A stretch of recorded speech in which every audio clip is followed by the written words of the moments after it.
pour expliquer le phénomène.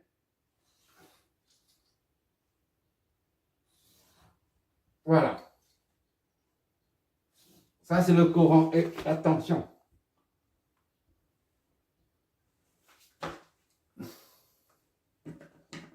Ça, c'est le courant, I. Ça, c'est la tension, VNT, INT et VNT.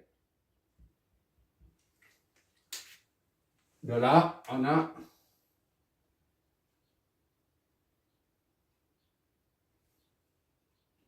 voilà, à main levée. Hein. Voilà, ça, c'est le courant I.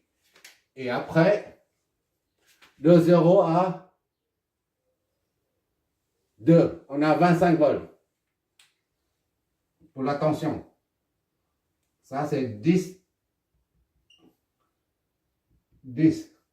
Et ça, c'est 25. De 0 à 2, on a 25. 25 volts. Et de 2 à 4, on a 0 volts. 2 à 4, 0 volts. Et puis de 4 à 6, on a moins 25 volts.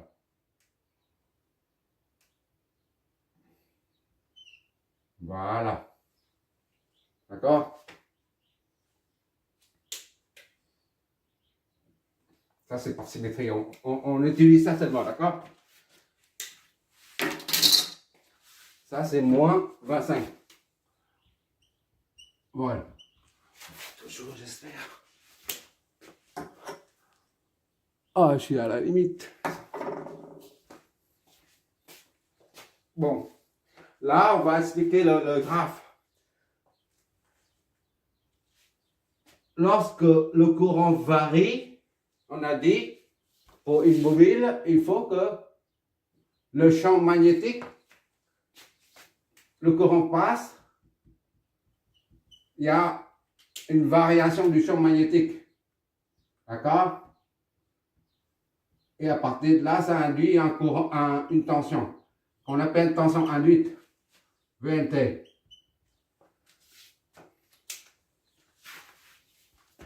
Là, le courant varie. D'accord?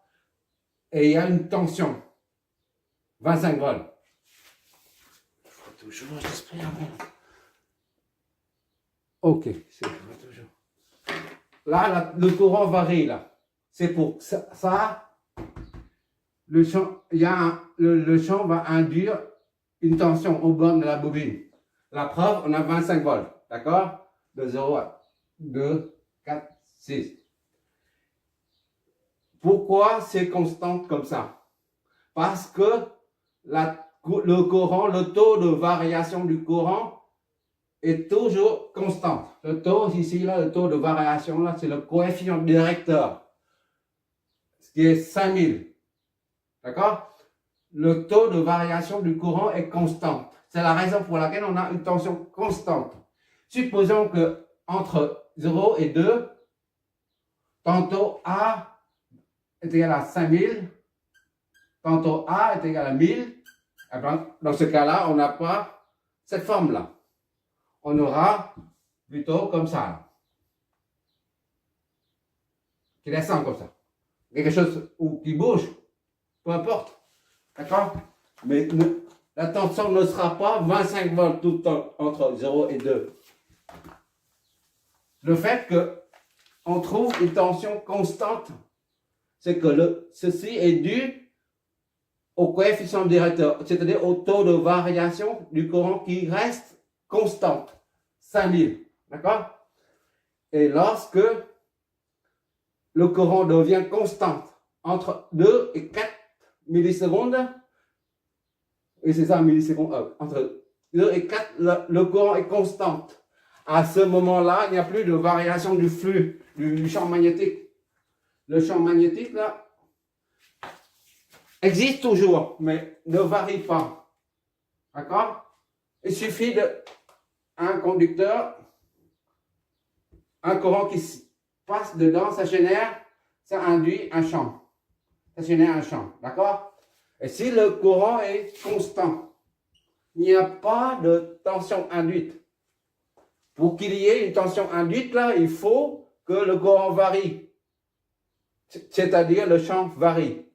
D'accord? Il faut un champ magnétique variable pour induire une tension. Ici, le courant est constant. Entre 2 et 4, le courant est 10 ampères. Le courant est constant. Il ne varie pas comme de 0 à 2. D'accord? De 0 à 2, ça varie. Le courant monte, gramme. C'est pour ça qu'il y a une tension induite. Tandis qu'ici, entre 2 et 4, le courant ne varie pas. Il reste constant. C'est la raison pour laquelle on a ici, là, la tension est nulle. D'accord? Puis, lorsque le taux de variation du courant change de direction, il descend comme ça. Là. Et ça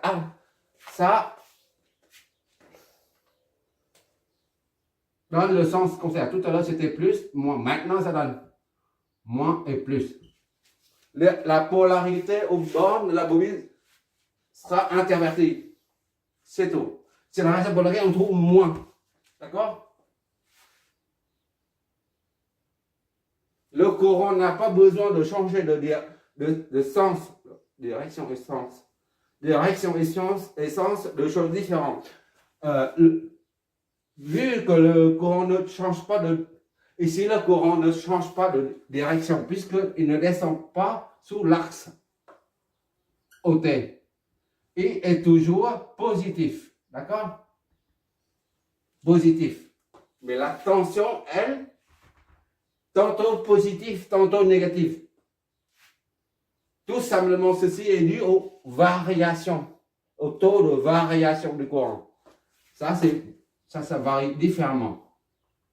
D'accord? Ça, c'est la loi de Less. Dès que le taux de variation du courant change, eh ben, on voit tout de suite là, la polarité aux bornes de la bobine s'inverse. Ça, c'est tantôt positif, tantôt négatif. Ici, pareil, tantôt négatif, tantôt positif. J'anticipe que lorsqu'on a une tension sinusoïdale, au lieu d'avoir une forme de courant, ça c'est les trapèzes, oui, les trapèzes, je crois. Ça fait des années maintenant, je ne me rappelle plus. Les trapèzes, je crois. Au lieu d'avoir ça, on a une IT est égal à 2 sinus de T, par exemple. Alors là, ça change tout le temps. Et ça change tout le temps en même temps. Tandis que nous, ici, on a le courant qui ne change pas. Et pourtant, la tension change. Ça, c'est hyper important de voir la corrélation entre ça et ça. Il faut que ça soit cohérent. Le phénomène, la loi de Less et le phénomène d'induction. De l'induction avec ça. Il faut faire il faut voir la relation entre le graphe qu'on a trouvé et le phénomène physique qui se passe, qui se produit au sein du champ magnétique et lorsque le courant traverse une bobine. Voilà, je crois qu'au bout du deuxième exemple, tu as bien maîtrisé le phénomène de l'induction. Maintenant, on va faire un troisième.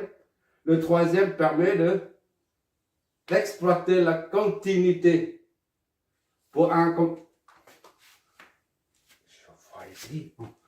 condensateur, on a exploité la continuité de la tension aux bornes d'un condo.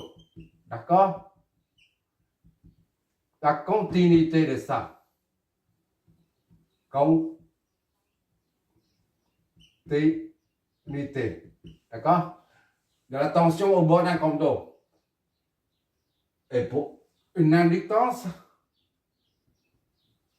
le courant ILT qui traverse. Et ça génère une tension induite, VLT. On va exploiter non pas la continuité, mais non pas de la tension. D'accord? Puisqu'on voit bien que là, il y a une continuité là. À 2, 1,999999, presque 2, on a 10 volts. Et à 2,00001, on a toujours 10 volts. C'est ça que ça signifie continuité. D'accord? De même ici, là, à 3,999999 et à 4,00001, on a 10 volts. Il y a une continuité. Par contre, ici, là, il n'y a pas de continuité, là. Ici, il n'y a pas de continuité, là. Il y a une rupture brusque, brutale. Ici, c'est pareil. De 25 volts, ça descend 25 volts, ampères. De 25 volts, ça descend brutalement, brusquement à 0 volts. Il n'y a pas de continuité. De même, ici, à partir de 0 volts, ça descend de façon brusque à moins 25 volts. Donc, on ne peut pas exploiter la propriété de continuité de la tension au bord d'une bobine. Voilà, on ne peut pas exploiter ici, là. Ici, on a exploité la continuité de la tension au bord d'un condensateur. Mais ici, on ne peut pas exploiter la continuité de la tension au bord d'une bobine. C'est impossible, puis ce qu'on vient de dire. Donc, on va exploiter la continuité du courant traversant la bobine, d'accord? Donc, c'est ça la continuité. Continuité. C'est l'objet du prochain, le troisième exercice, d'accord? Merci d'avoir regardé.